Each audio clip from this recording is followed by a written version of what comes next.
बोलिए विष्णु भगवान लक्ष्मी माता की जय। मैं आप सभी को ये बताना चाहती हूँ कि हमारे 2 चैनल और भी है, मधुर भजन और आरती के लिए मन राखिए और डेली जनरल नॉलेज के क्वेश्चंस के लिए लर्निंग बाय डूइंग। इन दोनों के लिंक डिस्क्रिप्शन बॉक्स में दी दी है, एक बार आप जाकर देखिएगा जरूर। आज हम माघ मास महात्म अध्याय 8 का गुणगान करते हैं। अगर आपको अच्छा लगे तो लाइक शेयर सब्सक्राइब जरूर कीजिएगा।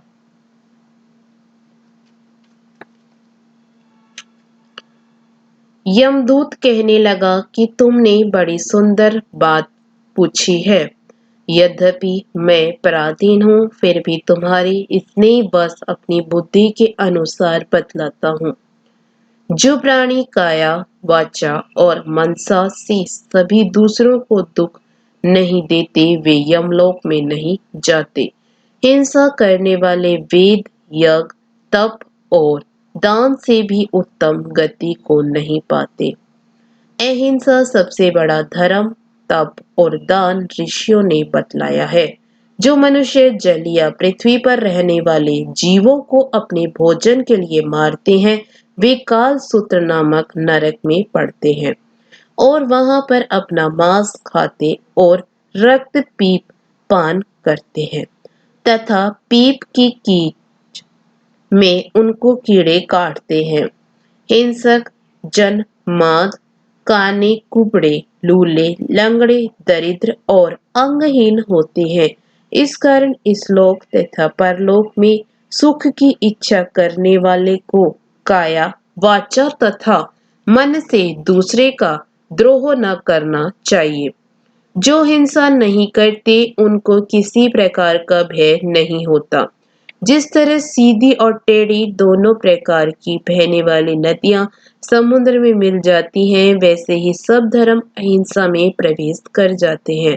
ब्रह्मचारी गृहस्थ वान गृहस्थी तथा यति सभी अपने अपने धर्म का पालन करने वाले जितेंद्रिय रहने से ब्रह्मा लोक को प्राप्त करते हैं। जो जलाशय आदि बनाते हैं और सदैव पांचों यज्ञ करते हैं वे यमपुरी में नहीं जाते। जो इंद्रियों के वशीभूत नहीं है वेद वादी है और नित्य ही अग्नि हवन यज्ञ का पूजन करते हैं वे स्वर्ग को जाते हैं। युद्ध भूमि में जो सूरवीर मर जाते हैं वह सूर्य लोक को प्राप्त होते हैं। जो अनाज स्त्री शरण में आए हुए तथा ब्राह्मण की रक्षा के लिए प्राण देते हैं वे कभी स्वर्ग से नहीं लौटते। जो मनुष्य लूले लंगड़े बाल वृद्ध अनाथ तथा गरीबों का पालन करते हैं वह भी स्वर्ग में जाते हैं। जो मनुष्य गौओं के लिए पानी का आश्रय करते हैं तथा कुआं तालाब और बावड़ी बनवाते हैं वे सदैव स्वर्ग में निवास करते हैं। जैसे जैसे जीव इनमें पानी पीते हैं वैसे ही उनका धर्म बढ़ता है। जल से ही मनुष्य के प्राण है, इसलिए जो प्याऊ आदि लगाते हैं वह अक्षय स्वर्ग को प्राप्त होते हैं। बड़े बड़े यज्ञ भी वह फल नहीं देते जो अधिक छाया वाले वृक्ष मार्ग में लगाने से देते हैं। जो मनुष्य वृक्ष रोपण करता है वह सदैव दानी और यज्ञ करने वाला होता है। जो अच्छे फल और अच्छी छाया वाले मार्ग के वृक्षों को काटता है वह नरकगामी होता है। तुलसी का वृक्ष लगाने वाला सब पापों से छूट जाता है। जिस घर में तुलसी वन है वह घर तीर्थ समान है और उस घर में कभी यमदूत नहीं जाते। तुलसी की सुगंध से पितरों का चित्त आनंदित हो जाता है और वे विमान में बैठकर विष्णु लोक को जाते हैं। नर्मदा नदी का दर्शन गंगा का स्नान और तुलसी दल का स्पर्श यह सब बराबर बराबर फल देने वाला है। हर एक द्वादशी को ब्रह्मा भी तुलसी का पूजन करते हैं। रतन सोना फूल तथा मोती की माला के दान का इतना पुण्य नहीं जितना तुलसी की माला के दान का। जो फल आम के 1000 और पीपल के 100 वृक्षों के लगाने से होता है वह तुलसी के एक वृक्ष के लगाने से होता है। पुष्कर आदि तीर्थ गंगा आदि नदी वासुदेव आदि देवता सभी तुलसी में वास करते हैं।